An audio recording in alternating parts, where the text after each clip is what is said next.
नमस्कार, मैं हूं आपके साथ प्रीति सिंह रघुनंदन।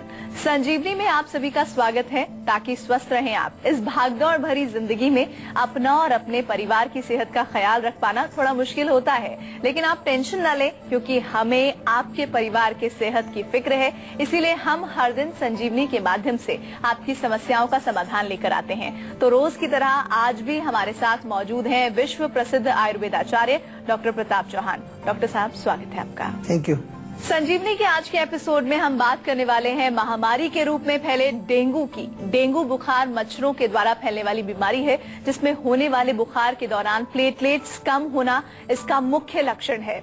आज डॉक्टर साहब आपको 7 ऐसे हर्ब्स के बारे में बताने वाले हैं जिसका उपयोग कर आप भी इस बीमारी से राहत और निजात पा सकते हैं। साथ ही संजीवनी टिप्स में जानेंगे बढ़ती उम्र के साथ आहार के नियम। लेकिन आइए उससे पहले जान लेते हैं किस आयुर्वेदिक औषधियों से डेंगू से आप कर सकते हैं बचाव।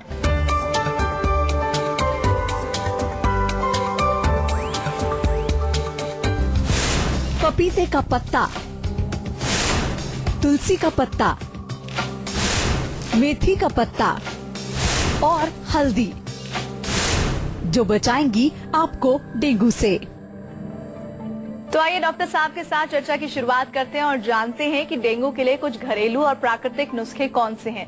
सबसे पहले हम तुलसी जैसे हर्ब के बारे में बात करेंगे। डॉक्टर साहब, कैसे तुलसी से बचाव हो सकता है डेंगू जैसी खतरनाक बीमारी के लिए? देखिए, तुलसी जो है अपने आप में बहुत सारे गुण है तुलसी के अंदर। एंटीबायोटिक है, एंटी फंगल है, जर्मिसाइडल, यानी कि किसी भी प्रकार के जर्म्स अगर हमारी बॉडी में आए तो तुलसी उसको नष्ट करती है। लेकिन जहां हम स्पेशली डेंगू की बात करें तो डेंगू में एक चीज बहुत जो हमें ध्यान रखनी है कि हमारे शरीर में इन्फेक्शन तो है, वायरस है अंदर, लेकिन बुखार जो होता है, बुखार को कम करने में तुलसी बहुत अच्छा काम करती है। ज्वर नाशक है और जो रेस्पिरेटरी सिस्टम अगर हमारा इन्वॉल्व हो उसमें, खासतौर से अगर सांस का कोई प्रॉब्लम हो रहा है, खांसी हो रही है, गला खराब हो रहा है, तो उस केस में तुलसी बहुत अच्छा काम करती है। तुलसी के 2-3 पत्ते लें, उनका पेस्ट बना करके और थोड़ा सा शहद में मिला करके चाट सकते हैं आप। या फिर जो है आप थोड़ा काढ़ा बना के उसका पी सकते हैं, यानी कि 1 कप पानी में 3-4 पत्ते तुलसी के, साथ में थोड़ा अदरक भी डाल लें, 1 आध लौंग भी उसमें बीच में डालेंगे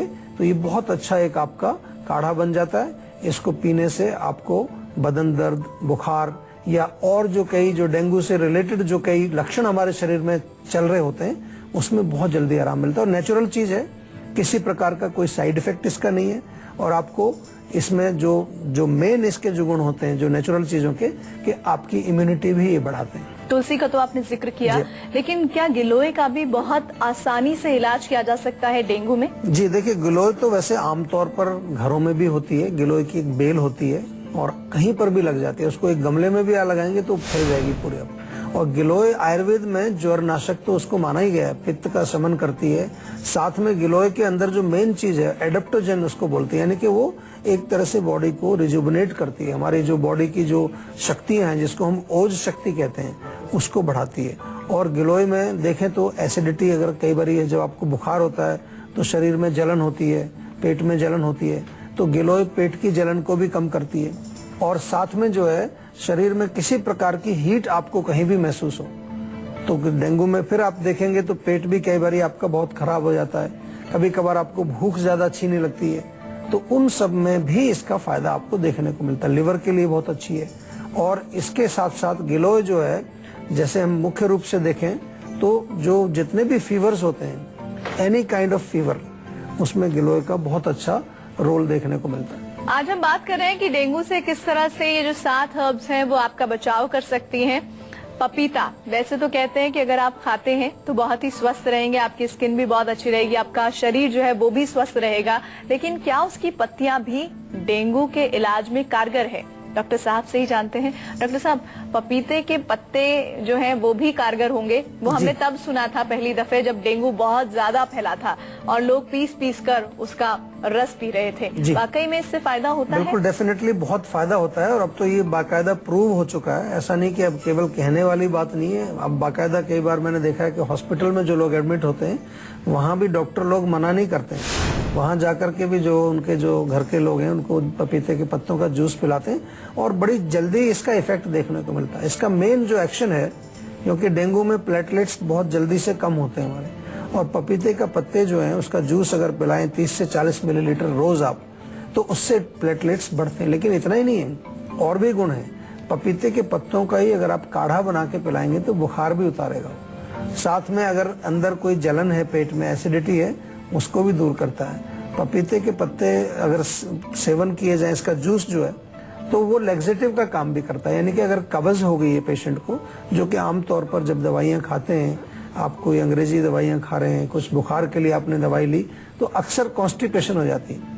तो पपीते के पत्ते आप अगर उसका जूस सेवन करते हैं तो उससे आपका पेट भी साफ रहता है और इसके साथ साथ भूख भी लगाता है। वो बुखार जब होता है आपको किसी भी प्रकार का, तो आमतौर पर आपने देखा होगा कि भूख बिल्कुल खत्म हो जाती है, मुंह कड़वा होने लगता है। तो ये पपीते के पत्तों का जो एक बेनिफिट ये भी है कि आपको भूख अच्छी लगेगी और लास्टली जो है इम्यूनिटी को बढ़ाता है। आपके जो रोग प्रतिरोधक शक्ति जो आपके शरीर में होती है उसको भी इंक्रीज करता है। लेकिन इतना आसान भी नहीं है पपीते के पत्तों का रस पीना, क्योंकि उसका स्वाद बहुत ही खराब होता है। डॉक्टर साहब ये भी तो बता दीजिए आप। स्वाद तो खैर देखिए, कोई वो मिठाई नहीं है, मेडिसिन है, और medicine is not always tasty. लेकिन फिर भी अगर आपको टेस्ट उसमें नहीं आता है तो थोड़ा सा शहद मिला लीजिए उसमें।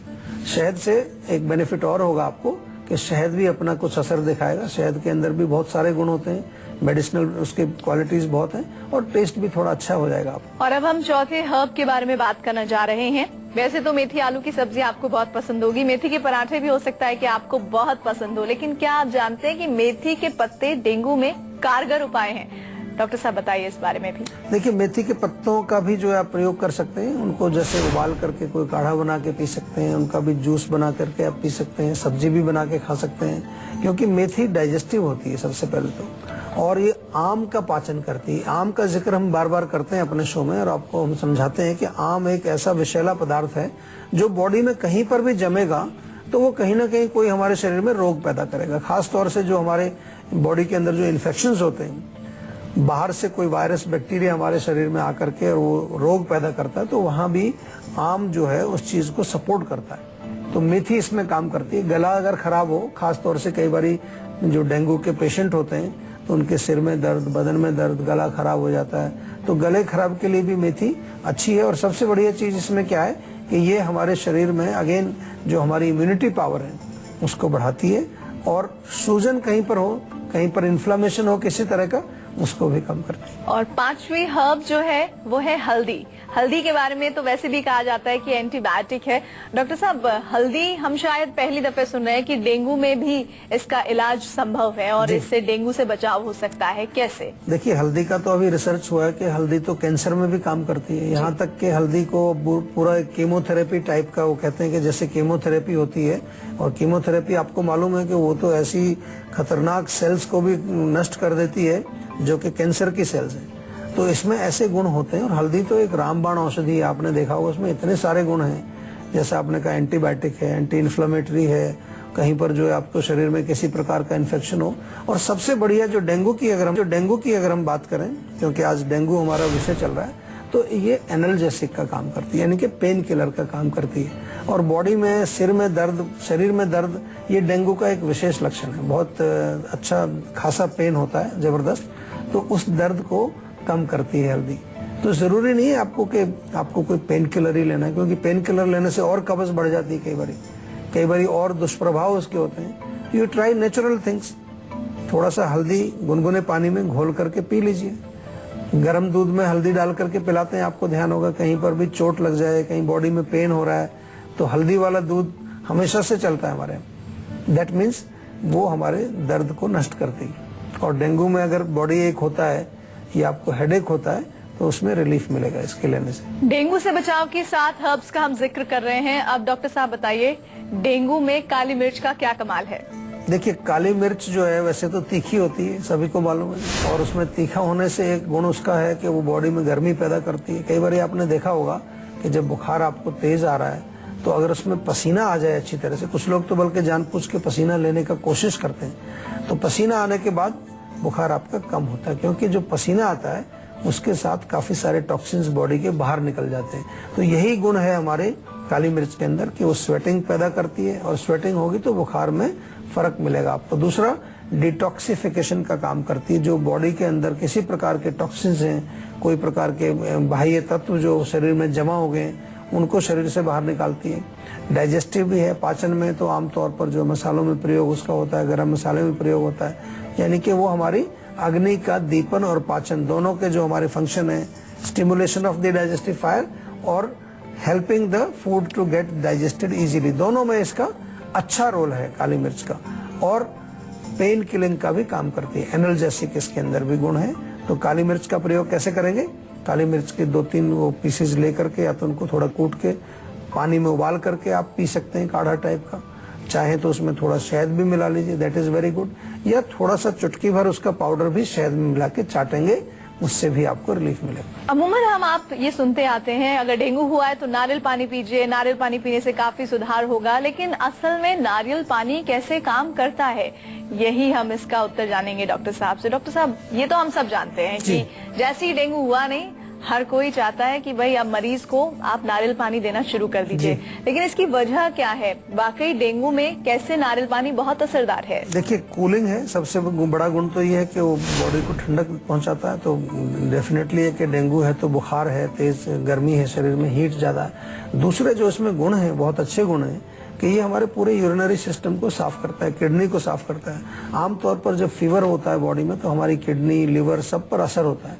इनको हमें एक तरह से एक विशेष टेम्परेचर में रखना पड़ता है। अगर ज्यादा गर्मी बढ़ जाएगी तो लिवर में भी खराबी आ जाती है, किडनी में भी।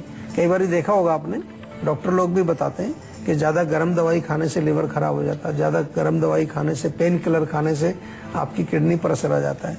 तो ये एक तरह से सपोर्टिंग काम करता है नारियल पानी। क्या काम करेगा कि आपके बॉडी के अंदर के टेम्परेचर को थोड़ा कूल रखता है, ताकि अगर आप जो दवाइयां भी अगर खा रहे हैं, अंग्रेजी दवाइयां भी आप खा रहे हैं, तो उनका दुष्प्रभाव कम से कम हो। दूसरा जो है इम्यूनिटी को बढ़ाता है, हमारे शरीर की जो रोग प्रतिरोधक शक्ति को ये बढ़ाता है और पूरे सिस्टम को एक तरह से हम कहें तो डिटॉक्सिफाई करता है। तो हमने 7 हर्ब्स के बारे में आपको बता दिया है। बारी है आज की संजीवनी की, जिसमें डॉक्टर साहब से जानेंगे कुछ छोटी छोटी मगर कारगर बातें जिनका इस्तेमाल कर आप बच सकते हैं डेंगू से। तो डॉक्टर साहब बताइए इस बारे में भी कुछ। देखिए, सबसे पहली चीज तो ये है कि आपको प्रिवेंशन पर ध्यान देना चाहिए, रोग आपके पास आए ना। उसके लिए 2-3 चीजें बहुत इंपॉर्टेंट हैं कि एक तो आजकल काफी प्रचार भी आपको देखने को मिल रहा है, जगह जगह पर आपको बोर्ड भी मिल रहे हैं, टीवी में भी ऐड आती हैं कि अपने जो है आसपास में घर के अंदर कहीं पर भी पानी जमा ना होने दें। खड़ा हुआ पानी अगर रहेगा ज्यादा तो उसमें ये ब्रीडिंग होती है इसकी। दूसरा जो है, घर के अंदर पूरा आपको प्रयास करना है कि मच्छर एंटर ना करें, चाहे जाली आपके घर में लगाएं या कोई स्प्रे आप करें किसी तरह का। नीम के पत्ते जगह जगह आप रखें। धूपन यानी कि कई प्रकार की जड़ी बूटियां जो धूप वगैरह, जैसे धूप की सामग्री होती है, जो हवन सामग्री जो होती है, उसको बर्न करने से भी काफी सारे कीटाणु हमारे शरीर, हमारे घर के अंदर से बाहर निकलते हैं। तुलसी का पौधा हमारे यहाँ पर इसलिए रखा जाता है कि उसमें से भी एक फ्रेग्रेंस निकलती है जो काफी कीटाणुओं को दूर रखती है। तो वो भी आप घर में एक तुलसी का पौधा आप रख सकते हैं।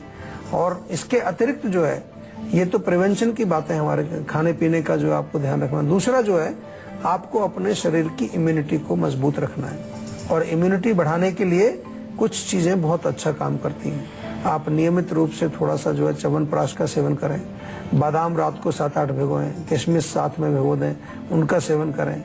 भोजन जो है पौष्टिक करना चाहिए। और बरसात के सीजन में आम तौर पर आपको कोशिश ये करनी है कि बाहर जो रोड साइड पर जो खाना मिलता है, बहुत सारी चीजें मिलती हैं, उनका सेवन बिल्कुल ना करें, क्योंकि वो काफी जो है एक कारण बनती है हमारे बॉडी के इम्यून सिस्टम को नष्ट करने के लिए और हमारे शरीर में आम पैदा करने के। तो अगर आप भी हेल्थ से जुड़ी अपनी समस्याओं का समाधान चाहते हैं तो आप हमारे सेहत के नंबर 0129404040 पर कॉल कर अपना फोन नंबर जल्द ही रजिस्टर कर सकते हैं।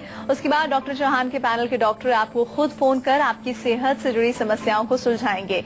वक्त हो चला है एक छोटे से ब्रेक का। ब्रेक के बाद बारी है संजीवनी टिप्स की, जिसमें जानेंगे बढ़ती उम्र के साथ आहार के नियम।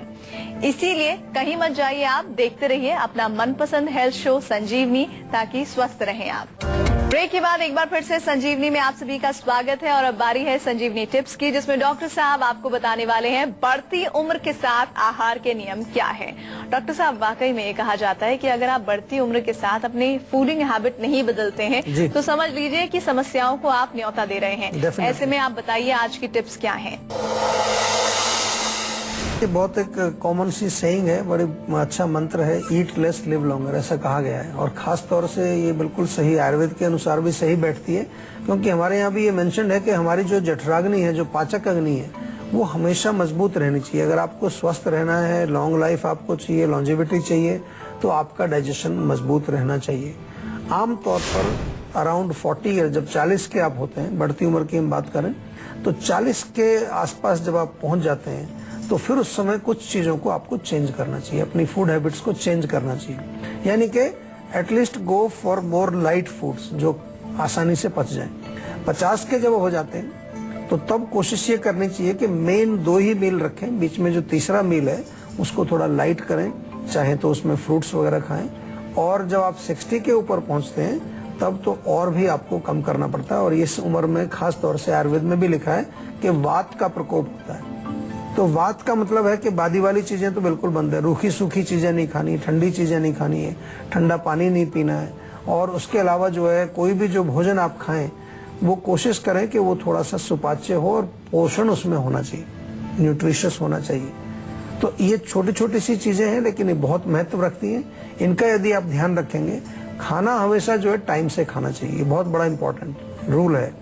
अगर आप खासतौर से अब आप एल्डरली एज में जब जाते हैं, समय उसका फिक्स रखिए, ब्रेकफास्ट किस टाइम करना है, लंच किस टाइम करना है, क्योंकि आपकी अग्नि जो है कमजोर हो चुकी है अभी, वो ज्यादा बर्दाश्त नहीं करेगी। और उसमें विशेष रूप से जो कार्बोहाइड्रेट थोड़ा कम खाना चाहिए, यानी कि जो हमारा जो भी हम राइस खाते हैं या चपाती लेते हैं, तो कार्ब्स को जितना कम करेंगे, आजकल आपने देखा होगा बहुत सारे लोगों को ग्लूटेन की प्रॉब्लम आ रही है, तो वो इसीलिए आ रही है प्रॉब्लम कि हमारी अग्नि जो है उतनी मजबूत नहीं है। और कुछ ना कुछ जो है हमें ऐसी चीजें जरूर लेनी चाहिए जिससे हमारी पाचक अग्नि मजबूत बनी रहे। तो हमारे यहाँ एक बहुत अच्छा प्रोडक्ट है, उसका नाम ही रखा है हमने डाइजेस्ट ऑल, मतलब जो मर्जी खाएं उसको पचाएगा वो। तो पाचक है, अग्नि को बल देता है, बहुत सारे उसमें ऐसी जड़ी बूटियां हैं, और सबसे अच्छी बात है बहुत वो टेस्टी भी है, खाने में उसका कोई ऐसा प्रॉब्लम नहीं। बहुत लोग उसको ऐसे ही खाते हैं, जिनको रोग नहीं होता वो भी खा सकते हैं। तो वो आपको नियमित रूप से सेवन करना चाहिए। या थोड़ा अदरक का टुकड़ा भी आप ले सकते हैं, खाना खाने से पहले ताजा अदरक या छोटा छोटा अदरक काट के अपने भोजन के साथ ही आप रख लीजिए। थोड़ा नींबू का रस उसमें डालें, तो उसको साथ थोड़ा थोड़ा खाएंगे भोजन के साथ, वो भी आपकी अग्नि को मजबूत रखता है और पाचन आपका अच्छा होता है। डॉक्टर साहब, आपने इतनी डिटेल में जानकारी दी, हर्ब्स के बारे में बताया जो कि डेंगू से बचाव करती हैं, बहुत बहुत शुक्रिया आपका। Thank you. आशा करते हैं कि डॉक्टर साहब ने आपको जो उपाय बताए हैं उन्हें अपनाने से आप हमेशा सेहतमंद रहेंगे। संजीवनी प्रोग्राम के जरिए हम आपको हमेशा फिट और हेल्दी बनाए रखेंगे। आपको बता दें कि आप हमारे सेहत के नंबर 0129404040 पर फोन कर अपनी कॉल को रजिस्टर करवा सकते हैं। आप हमें ईमेल भी कर सकते हैं, हमारा ईमेल आईडी है info@jiva.com। आप फेसबुक के जरिए भी हमसे जुड़ सकते हैं। हमारी फेसबुक आईडी है www.facebook.com/jiva ayurveda। तो इसी उम्मीद के साथ कि आप हमेशा खुश रहेंगे, स्वस्थ रहेंगे, अगले एपिसोड में आपसे फिर मुलाकात होगी। तब तक के लिए मुझे दीजिए इजाजत। नमस्कार।